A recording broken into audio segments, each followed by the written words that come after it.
Hello and welcome to my channel. Today we are going to discuss international organizations. On your screens you can see the logo of United Nations organization, and yes, it is the most important organization when we are discussing about international organizations. This emblem contains a world map with olive branches which signifies peace. So that shows the very reason for the establishment of international organizations. And yes, it was peace and security. There are many other international organizations other than this which are present in the world today. Like other organizations, this organization also faces a lot of criticisms. The working of UN has always been challenged. You can note that in the two cartoons being shown in the slide. These two cartoons show the failure in the working of United Nations in two different cases. And this is the time for you to look into your NCERT and find out the reasons why. You will find them extremely important and very interesting. But let me tell you, students, we are going to begin with our chapter, first understanding the very meaning of the term international organizations and the importance of it. That why international organization is actually required. So, my friends, don't you feel that the issues of environment, terrorism, problems that refugees face, illegal migrants, the people who are poor, and the various border issues require a common platform to resolve? Definitely, yes. And that is the importance of international organizations. They provide us with that platform, that area, or that jurisdiction under which we are able to discuss our problems, to resolve them. Whether these are the efforts made by international organizations in terms of economic behaviors of the countries, or various non governmental organizations such as Amnesty International to settle down the human rights. In each and every case, international organizations remain significant. Not only this, in certain cases, as I was telling you about the environmental degradation, disasters, and why not the present COVID 19, we require some common efforts to be made. Talking about international organizations, as previously stated, we have to discuss first United Nations organization. So let us go back to understand the evolution of United Nations. It was formed soon after the end of Second World War. It was the Second World War that made the nations realize that whether victorious or defeated, war is always going to result in destructions and damages beyond repair. And as a result of the same, the members, which were the winners in the Second World War, decided to form United Nations as a successor organization of League of Nations. As per the current data of 2006, it has 192 members. Its prime objective is to establish peace and security. Let us try to understand the structure of United Nations organization. It has a General Assembly in which every state has one membership, and every state is entitled to one vote each. So you can say that General Assembly is highly based on the principle of equality and equal participation by all the nations. Followed by this, it has a Security Council. Now, Security Council is responsible from the time of evolution to the present decisions, which are the major decisions taken by United Nations. Security Council is further divided into 5 permanent members, that are USA, UK, France, Russia, and China, which have veto powers. It has 10 non-permanent members which are elected from time to time from different continents of the world. What you can see on the slide is a picture showing the principal organs and the other commissions and committees working in the United Nations organization. As already stated, it has a Security Council General Assembly, and other than that, it has other principal organs as ECOSOC, International Court of Justice, Secretariat, and it also used to have Trusteeship Council. Trusteeship Council is not working at present because its prime function used to be to settle democracy in an undemocratic nation, which is almost achieved. So these are the principal organs under which the United Nations organization functions. As you can make out that out of all these organizations in the world at present, international in nature, United Nations organization stands at the topmost position. I have already stated the importance of Security Council. Please keep it in mind that the permanent members of the Security Council have vast powers of decision making. They are the prime contributors also in the organization for carrying out various type of work.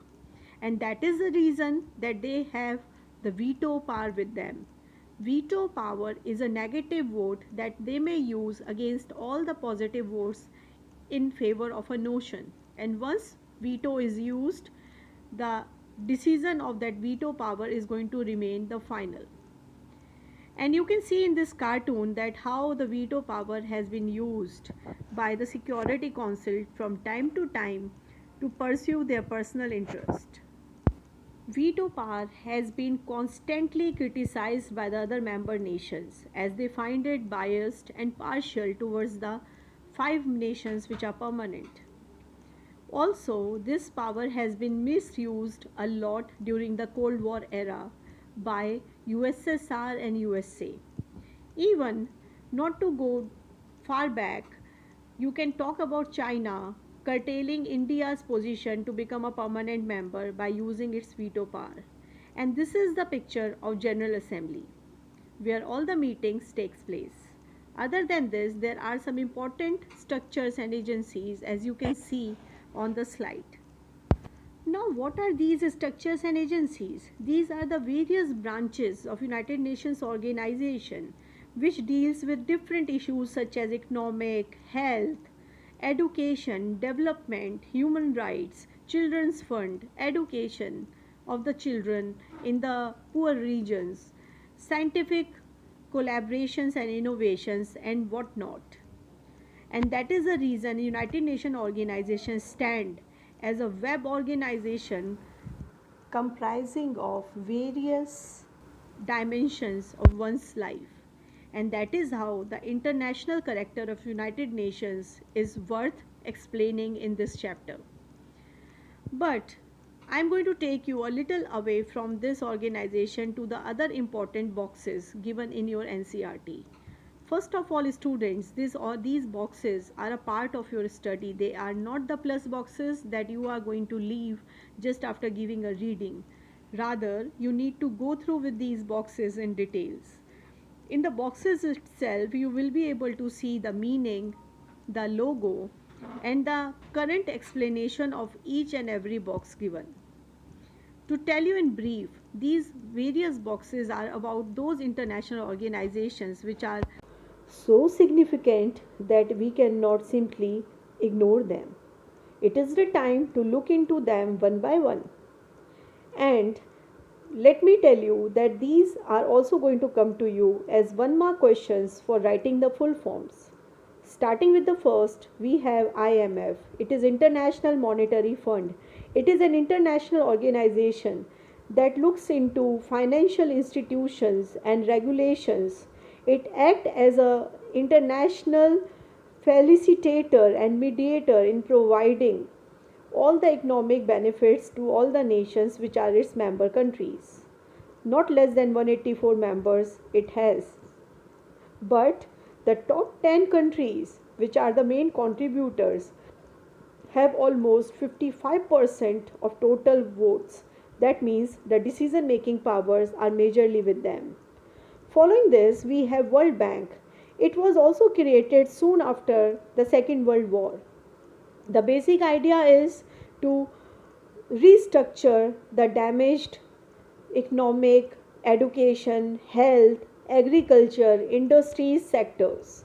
The basic idea of World Bank is to work very similarly like a regional bank but in an international arena. It provides loans and credits also to various nations for development of education and life. Following this, you can see WTO. It is World Trade Organization.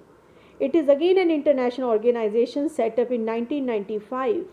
It is a successor of GATT. GATT is General Agreement on Trade and Tariff. Please do remember this term as it is a common term coming to you in the exams. They ask you to write that WTO is a successor organization of, and they leave a blank. You are supposed to write GATT in that. And other economic organization, it also has USA, European Union, Japan, maximum managing the entire control of WTO. It also has interest in the developing nations to extract the maximum benefits from these nations. WTO is generally criticized for being biased towards the Western countries.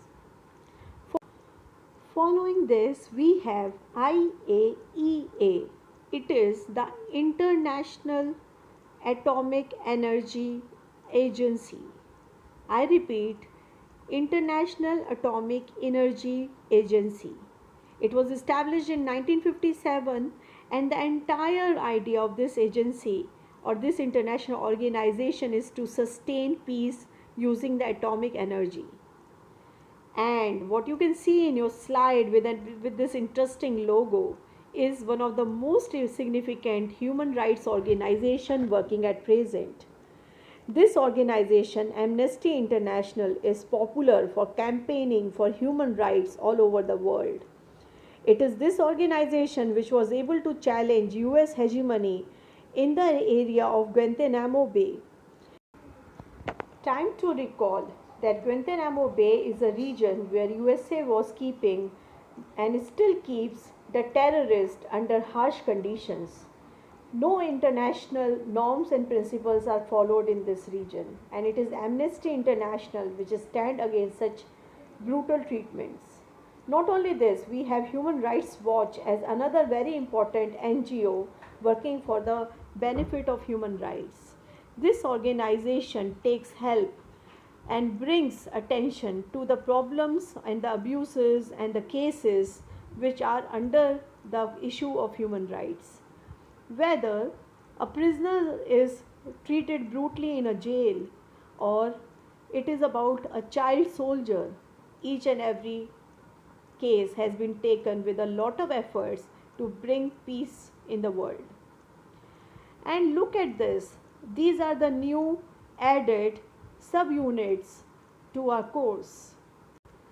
The first one to discuss is UNESCO. It is United Nations Education, Scientific and Cultural Organization. Established in 1946 and headquartered in France, Paris, it is a special body that maintains and promotes education, science, societal norms, honor and respect to culture and dignity to one's communications. So whether it is your language, your ethnicity, your education, everything gets a room in UNESCO.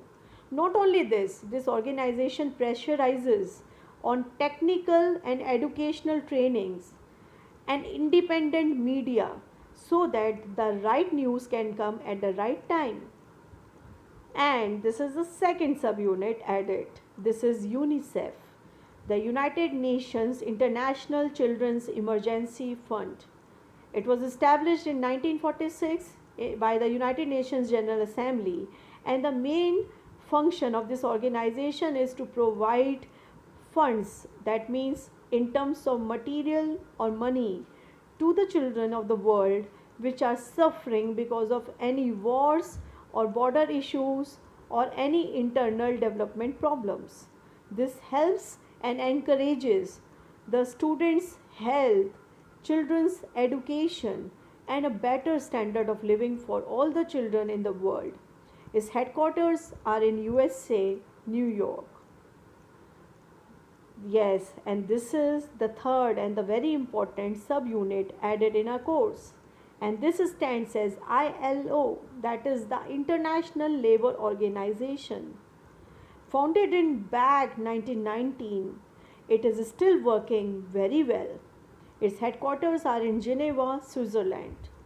It looks after the working conditions of the workers, tries to provide them a better standard of living, incentives, and ensuring gender equality in terms of wages. It also tries to assure safe and secure working place with respectful conditions to all. So my friends, these are the subunits added to our chapter. I hope you found them interesting. I am hopeful that this information has definitely broadened your mindset and your understanding about international organizations. In the next section, we are going to pick up the reforms of United Nations required and the role and position of India in terms of United Nations organization. Till then, I want you to go through with all the other international organizations we have discussed and the significance of international organizations. Good day, stay home, stay safe, and keep your hygiene alive. Thank you so much.